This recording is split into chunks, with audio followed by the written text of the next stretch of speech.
अच्छा अच्छा अच्छा, वो वाकया हमारे चचा पीर का, वो बदबू होने लगी थी तो वो चिल्ला काट रहे थे। ये जलाल मियाँ जो थे ना, बाबा जलाल, वो और ये एक ही साथ के थे, तो उन्होंने इनको बख्शा था जलाल बाबा को। तो उनका अच्छा सा नाम था, मेरे ध्यान में नहीं है, रियासुद्दीन नाम था या क्या नाम था उनका, मेरे दिमाग में निकल गया। वो पीर मुजफ्फर शाह साहब के खलीफा भी थे। तो उनको चिल्ला काटने के लिए ना गार पे भेजा, तो वो वहाँ आन के कोई गधा मर गया आन के, या कोई फेंक गया मरा हुआ गधा। अब वो जब सड़ांध उठी तो वो सारी उसमें जाने लगी गार में। अब ये बड़े परेशान हो गए कि ये बदबू कहाँ से आ रही है। तो ये उठ के बाहर आए, इन्होंने देखा गधा मरा पड़ा हुआ है। इन्होंने कुछ लोगों से कहा कि भाई इसको उठाओ ले जाओ यहाँ से, यहाँ हम खलल पड़ रहा है। अच्छा वो गांव जो था ना, वो गांव ऐसे ही था जैसे ये भाभी किस्म के लोग नहीं होते। तो उन्होंने कहा अच्छा भाई इसके चिल्ले में फर्क आ रहा तो ये और ला के डाल देंगे यहाँ से, कोई मर जाए तो यहीं ला के डालो सारे। तो उन्होंने उठाया नहीं, ये बहुत परेशान हो गए। सुबह को फिर उन्होंने कहा कि देखो तुमने उठाया नहीं यहाँ से। हमने कहा हजरत कुछ पैसे दे दो, हम उठा देते हैं। अब उन्होंने कहा पैसे तो नहीं है हमारे पास। उन्होंने कहा फिर पड़ा तुम खुद उठा लो भाई उसे। हम खुद उठा लें? कहने लगे हाँ। अच्छा हम उठा देते हैं। तो हम उठा के उसे एक लात मारी, कहने खड़ा हो यहाँ से, कहीं और जाके मर। गधा कोट के चल दिया।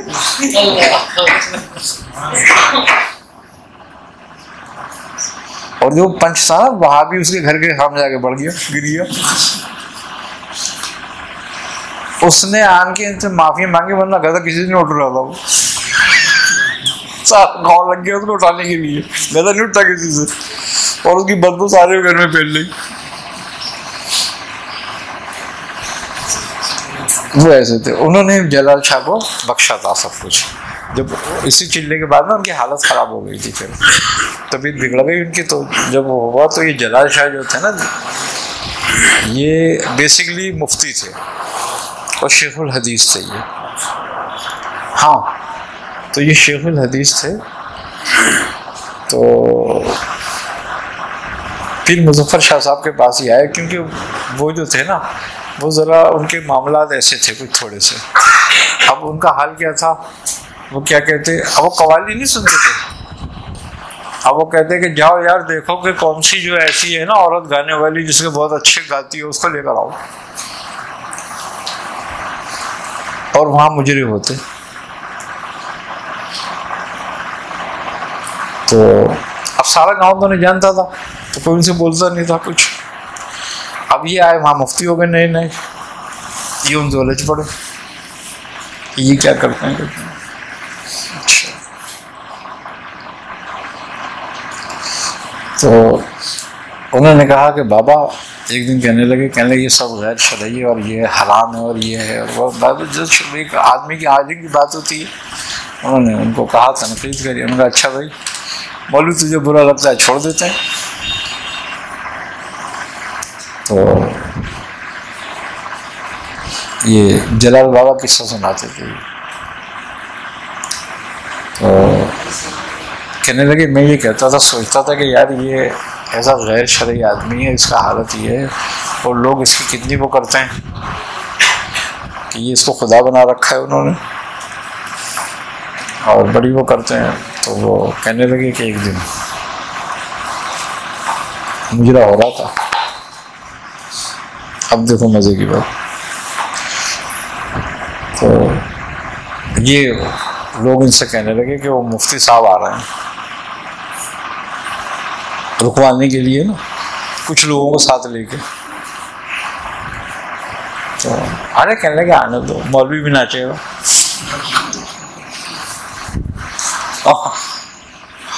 जब ये उनके हल्के में दाखिल हुए ना, तो इनको पता नहीं क्या हुआ, इन्होंने अपनी पकड़ी पकड़ी फेंक दी और अपने कपड़े वपड़े फाड़ दिए और ये भी वहाँ रक्स में लग गए। उनसे कहने लगे तुम तो बैठ के गाने गाओ, इस मौलवी को नाचने तो, आज मौलवियों का ही नाच देखेंगे।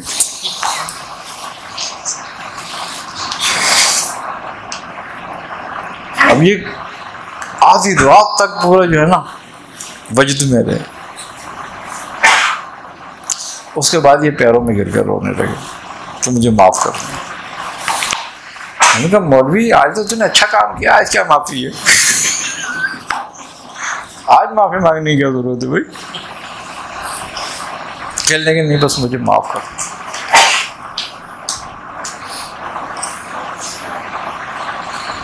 उन्होंने कहा नहीं नहीं कुछ नहीं कुछ नहीं, ऐसा होता है कभी कभी, ऐसा हो जाता है, आ जाता है आदमी पे वजह सारी हो ही जाता है कभी कभी।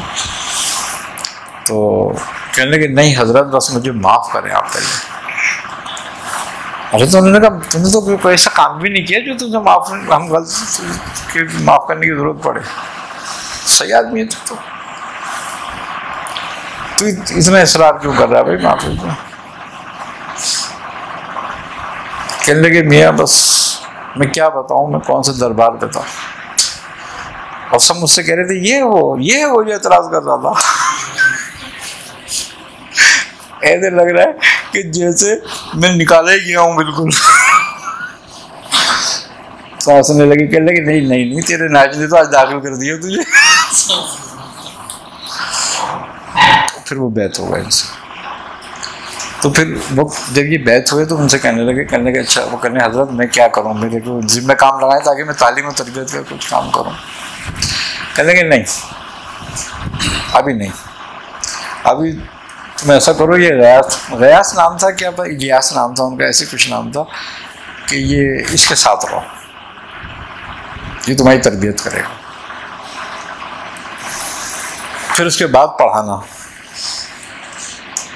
अच्छा ठीक है जैसा आपका हुक्म है।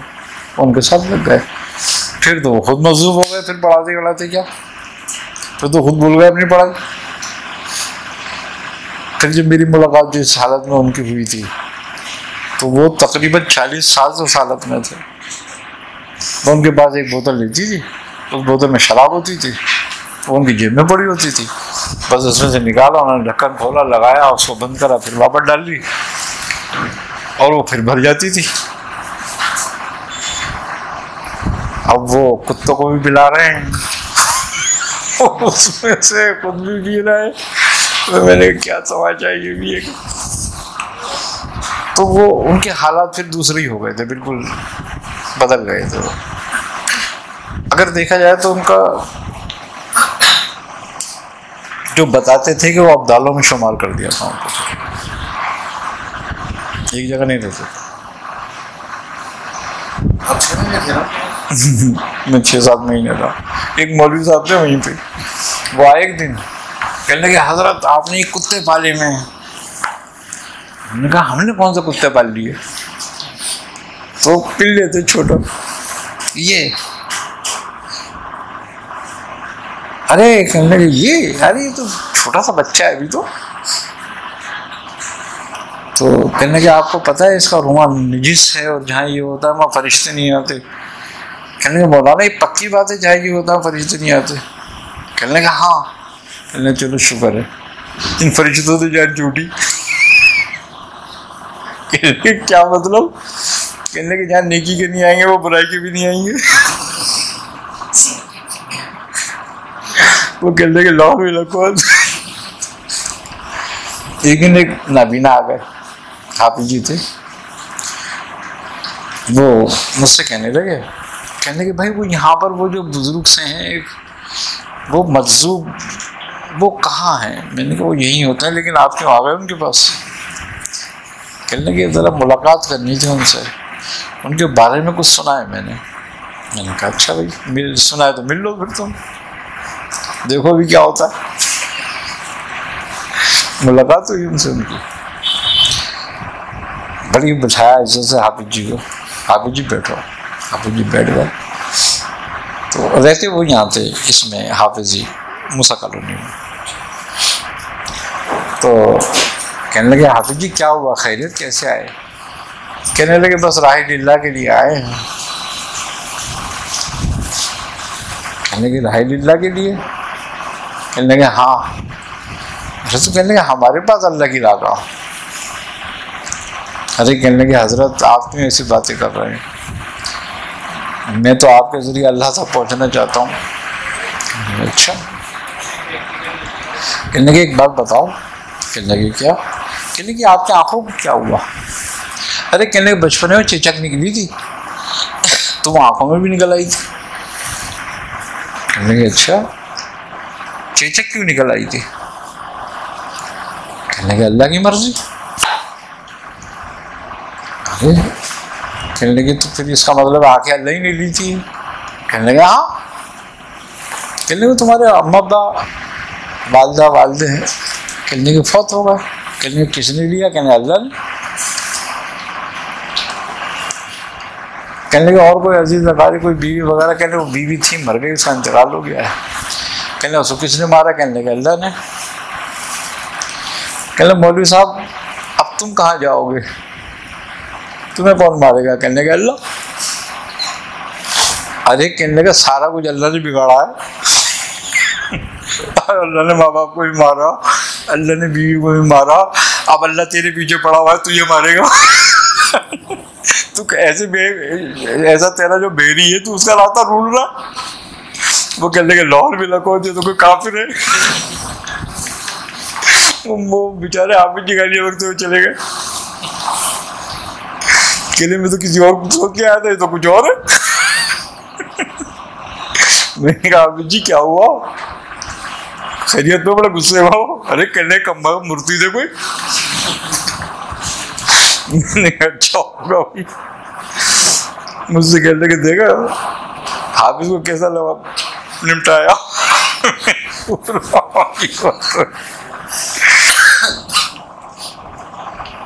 मेरी मुलाकात हुई कोई 12-13 साल के बाद हाफिज जी के अचानक मैं पहचान गया। मैंने कहा ये तो वो हाफिज।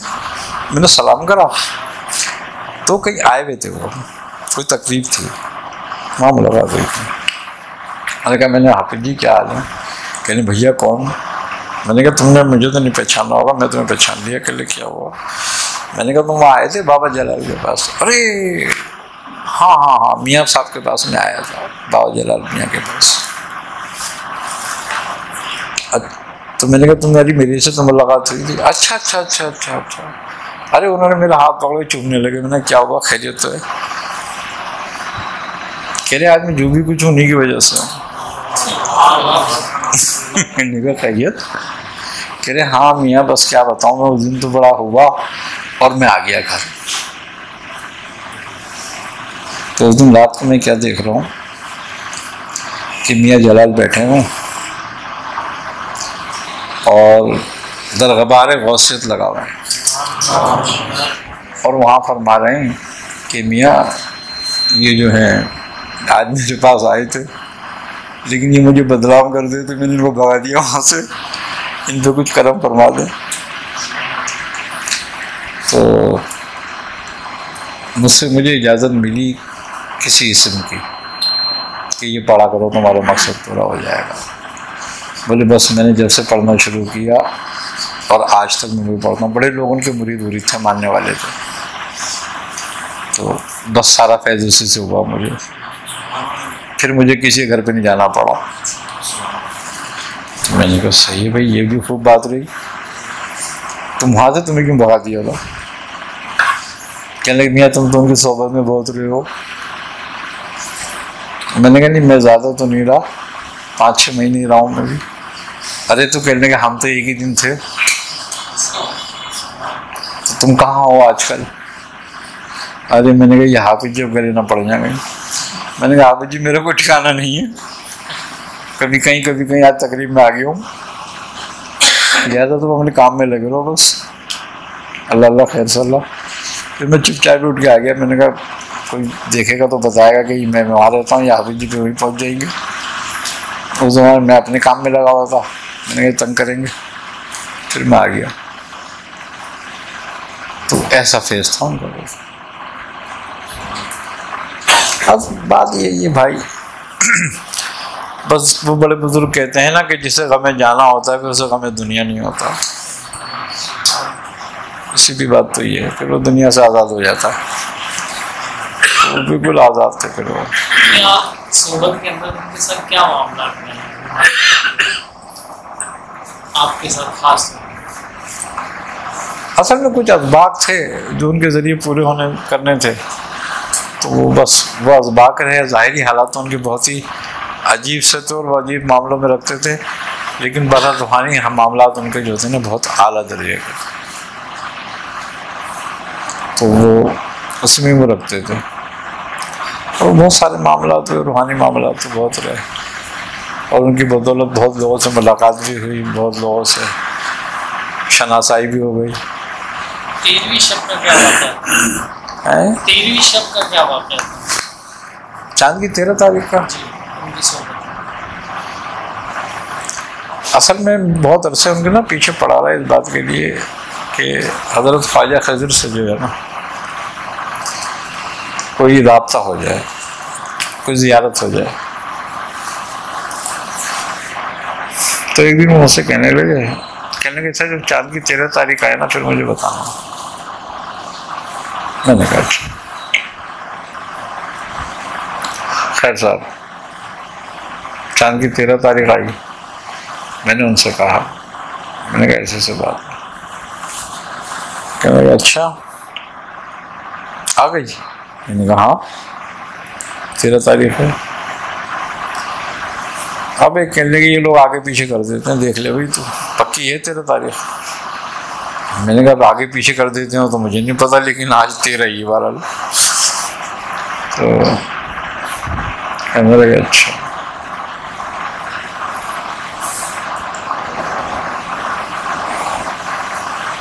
तुझे मैं एक बात बताता हूँ, वो करियो। अरे मैंने कहा मियाँ पढ़ाइयाँ तो मैंने बहुत करी हैं,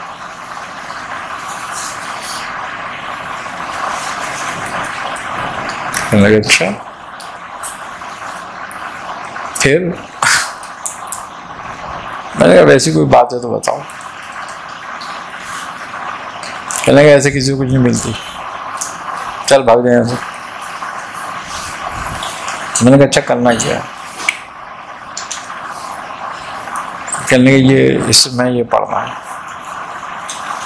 मैंने कहा ठीक है, कितना पढ़ना है? 13,000 बार।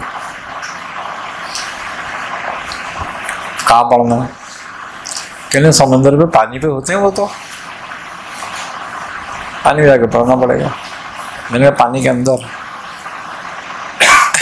कहने के नहीं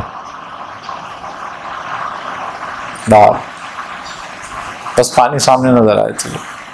मैंने कहा अच्छा मैं चला गया। कहने ऐसी ज़मीन पे खड़े हो ना जो गीली हो। मैंने कहा ठीक है, मैं चला गया गीली ज़मीन पे, सीधी हो। उस ज़माने में ये पत्थर वत्थर ये कुछ नहीं था यहाँ पर। हाँ ना ये जो दीवारें और बनी हुई है ना कुछ भी नहीं थी, सीधा पानी पानी था बस, और पानी भी बहुत इधर था। तो हम गए वहाँ पे, रात को जाके खड़े हो गए। जो उन्होंने इसमें बताया वो पढ़ना शुरू कर दिया।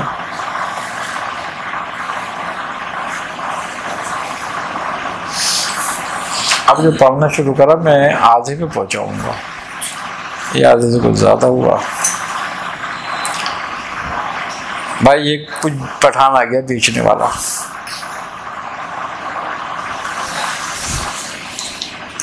अब वो पता नहीं मेरे जहन में नहीं रही वो चाय बेच रहा था या वो पेटिस नहीं होते वो बेच रहा था, ये मेरे दिमाग से निकल गया। अब वो मेरे आगे कान पे आगे खड़ा हो गया, ये पेटिस ले लो, पता नहीं चाय ले लो, चाय ले लो। अब इतनी जोर से बोल रहा, मेरे खलल पड़ रहा। मैंने बोला यार मैं अगर पढ़ाई रोकता हूँ तो कहीं खलल ना हो जाए। अब वो कभी इधर कभी इधर कभी इधर, कभी मेरे आगे आ जाए चाय ले लो चाय ले लो। मेरे को आखिरकार बड़ा गुस्सा आया, मैं रुक गया। वो मैंने कहा भाई तुझे और कोई नहीं मिला? कह रहा यार यहाँ पे तू ही नजर आया। मैंने कहा चलो इसे चाय बेचे। मैंने कहा जा यार, नहीं लेनी चाय भाई। कहने लगा जाऊं, नहीं लेनी चाय। मैंने कहा नहीं लेनी, जा। अजीब आदमी है भाई, मैं तो तुझे चाय देने आया, तू कह रहा मैंने लेनी नहीं है। वो तो मैंने कहा मैंने तुझे को ऑर्डर दिया था, तो कह इतनी देर से क्या कर रहा था यहाँ पे। मैंने कहा चल जा यार, नहीं लेनी चाय भाई, जो हट यहाँ से, मुझे पढ़ने दे। कह रहा जी पागल है साला, चीज से बुलाया चाय नहीं। वो बड़ा था, वो चला गया, मैं हमने फिर पढ़ने लगे, कुछ नहीं पढ़ा के मैंने खत्म करा। मुझे बड़ा गुस्सा आया, तो पढ़ाने पे आया और दूसरे मेरा अमल अब मैंने कहा यार ये अमल में खलल पड़ गया या तो इसलिए काम नहीं हुआ। बहरहाल मैं आया, जब मैं जलाल बाबा के पास आया तो रहता वहीं था, मैं उनके पास ही जाता था। फिर मैं आया, जब मैं वहाँ पे मुझे देखा तो कहने लगे यार तेरी चाय तो मैंने लेके रखी हुई है। मैंने कहा क्या मतलब? कहने लगे क्या हुआ था? अरे मैंने कहा हाँ वो एक पठान आ गया था भाई, पता नहीं क्या उसने नाक में दम कर दिया मेरा। वो 15-20 मिनट तक मेरे आगे पीछे शोर मचाता रहा कि चाय ले लो, चाय ले लो, चाय ले लो। तो मैं उसको बोला कहीं, मैंने कहा यार भाई तू जाल लगा आसा, तुझे मैंने चाय नहीं लेनी। तो वो कह रहा तूने ऑर्डर दिया। मैंने तुझे ऑर्डर दिया? बोला मैं इतनी दूर से आया। मैंने उसको बोला मैंने तुझे को ऑर्डर दिया, तो तू दूर से क्यों आया? कह रहे इतनी देर से तू क्या कर रहा था? तो हंसने लगे, कहने लगे अच्छा फिर तूने चाय ली नहीं ली? तो मैंने कहा मैं पढ़ने गया था, चाय ले पीने गया था वहाँ पे मैं। अबे कहने लगे तेरे नसीब में नहीं था यार, पागल है तू भी। मैंने क्या हो गया? कहने वो खजरी तो थे और कौन थे वो? और अगर तू चाय ले लेता तो जो कुछ कर रहा था तो उस वक्त सब कुछ खत्म हो जाता, सारा मामला तय हो जाता। तो मैंने कहा मुझे क्या पता, तुम बताते। कहने वाह मैं क्यों बताता, अभी तो कुदरत के राज होते हैं, जिसके नसीब में जैसे होते हैं वैसे मिलते हैं फिर उसको। इसका मतलब तुझे एड़ियाँ रगड़नी पड़ेंगी थोड़ी सी। मैंने कहा ठीक है। तो वो बात हुई फिर। अब वो एक दफा मेरे साहब ने भेजा तो फकीर आ गया था। हाँ एक फकीर वो आशा टेढ़ा हुआ, वो भी ऐसे ही हुआ मेरे साथ सिलसिला। मैं पढ़ाई कर रहा था, आखिरी दिन वो फकीर आ गया। अब वो कहने लगा भाई अल्लाह के नाम पे कुछ दो, अल्लाह के नाम पे कुछ दो। भाई मैंने कहा अल्लाह का वास्ता मेरे पास कुछ नहीं है, तू जा। कह रहा क्यों बुलाया तूने मुझे? मैंने तुझे कब बुलाया भाई? कह रहा नहीं कुछ दे अल्लाह के नाम पे। बोला यार भाई तू मेरे पीछे क्यों लग गया, क्या हो गया तुझे? जा तो अपना काम कर। अच्छा उसने कहा चल तू मुझे कुछ नहीं दे सकता ना? मैंने कहा नहीं। कह रहा चल मुझसे ले ले। मैंने कहा भाई जा मांग तो कहीं और, अल्लाह का वास्ता तुझे जा, अपना मुझे काम करने दे अपना। कह रहे मैं जाऊं? मैंने कहा जाओ। कह रहे देख ले जाऊं? और मैंने कहा हाथ जोड़ूं तेरे आगे भाई तू जा। कह रहा ठीक है तेरी मर्जी है, जा रहा हूँ, देख ले मैं जा रहा हूँ। अरे मैंने कहा यार अजीब आदमी है तू मुझे पढ़ने नहीं दे रहा, मैं तुझसे कह रहा हूँ। बोला ठीक है तू पढ़ता रहे भाई, मैं तो जा रहा हूँ। कुछ नहीं हुआ। मैं आया, मैंने कहा मियाँ अबे कहने तूने खुद तो भगाया उसको। मैंने क्या मतलब? कहने लगे ऐसा ऐसा जो हुआ। अरे मैंने कहा मियाँ मुझे क्या पता कि क्या हुआ, मैं तो कुछ और समझ रहा था। कह रहे तुम लोग अपने दिमाग खोल के क्यों नहीं बैठते हो? 2 दफा मेरे साथ ऐसा हुआ वाकया।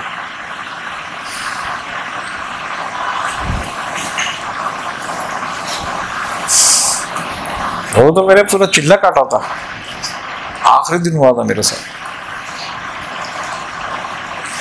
फिर उसके बाद जो है ना मियाँ साहब ने मुझे वहां भेजा था,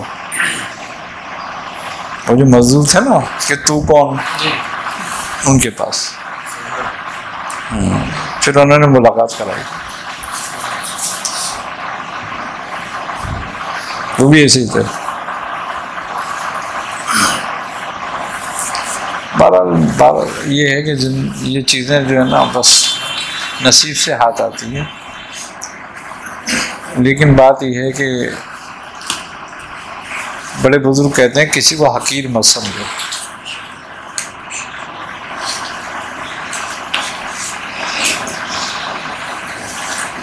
हम जो हैं इन बातों पे ध्यान नहीं देते। असल में जिक्र के लिए फिक्र बहुत ज़रूरी है। मियां साहब फरमाते थे कि अगर तुम जिक्र थोड़ा भी करते हो ना, लेकिन फिक्र से करते हो, तो एक दिन तुम अपनी मुराद को पहुंच जाओ। लेकिन अगर तुम जिक्र कितना भी करते हो और बेफिक्र करते हो, फिर मुराद को नहीं पहुंचते।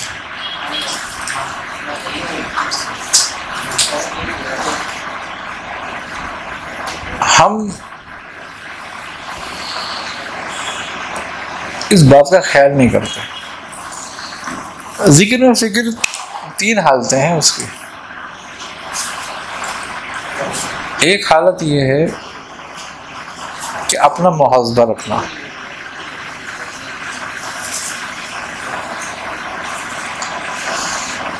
दूसरी हालत खल्क पे नजर रखना,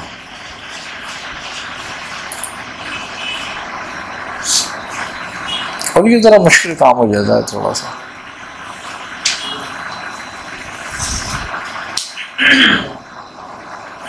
वो कहते थे कि तुम्हारी मुराद इसी के बीच में है कि तुम अपने पास से किसी को बेमुराद मत रखना।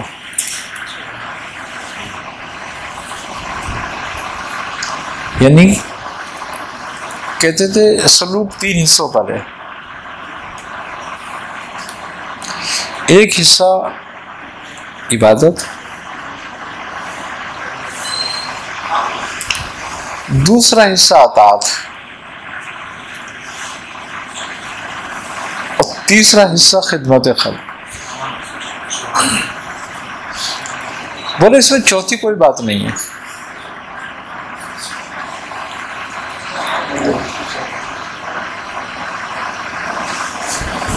चौथी इसमें कोई बात नहीं है। बोले 25% इबादत, 25 हिस्से अताअत है, और 50 हिस्सा खिदमत है।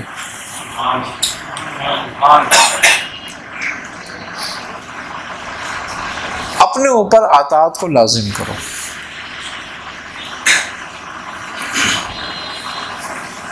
यानी हराम हलाल हक हर चीज की तमीज अपने लिए करो।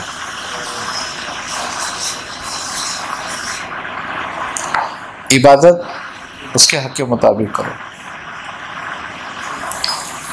लेकिन जब खिदमत का वक्त हो ना,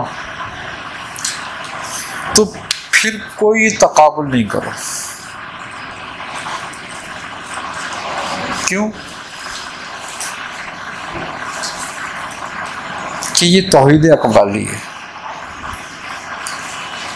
जो मालिकुल मुल्क है, जो बादशाह है,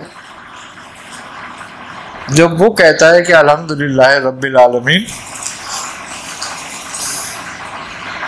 तो फिर तू कौन होता है फर्क करने वाला खिदमत में? लेकिन जहां तू कहता है सिरातल लज़ीना अनअमता अलैहिम मा अताअत है,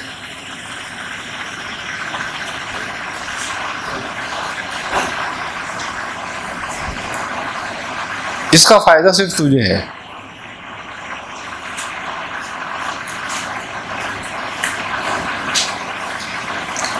गुनाह से बचने के लिए कभी ये मत सोचना कि ये छोटा है या ये बड़ा है।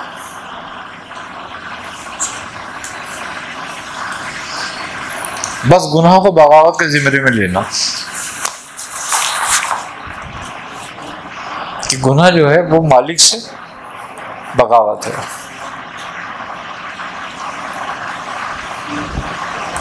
वो कहते हैं कि गुलाम की जिंदगी कैसी होती है? जो मालिक दे वो खाए, जो मालिक दे वो पहने। जब मालिक की मर्जी हो सोए, जब मालिक की मर्जी हो खिदमत करे। तेरी अपनी अगर मर्जी तूने खत्म कर दी क्या, तो तू अतात में आ गया। और जब तक तू अपनी मर्जी पर है तो तू अतात में नहीं है।